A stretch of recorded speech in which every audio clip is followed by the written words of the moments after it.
మిత్రులారా, నేను ఎక్కువ వివరాలు చెప్పదలుచుకోలేదు, కానీ కొన్ని వాస్తవాలను మీ ముందు ప్రస్తావించాల్సిన అవసరం ఉన్నది. 114 నెలలు చంద్రశేఖరరావు గారు పెద్దలు ముఖ్యమంత్రిగా పనిచేసింది.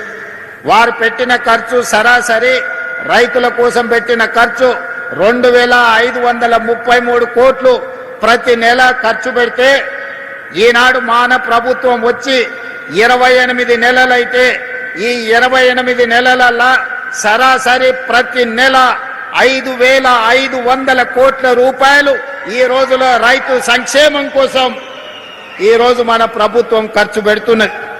ఈనాడు రైతులకు ఇస్తున్న 24 గంటల ఉచిత కరెంటు కావచ్చు, రైతులకు అందిస్తున్న గిట్టుబాటు ధర కావచ్చు, రైతులు పండించిన సన్న వడ్లకు 500 రూపాయల బోనస్ కావచ్చు, రైతు రుణమాఫీ కావచ్చు, రైతు భరోసా కావచ్చు, రైతు బీమా కార్యక్రమాలు కావచ్చు.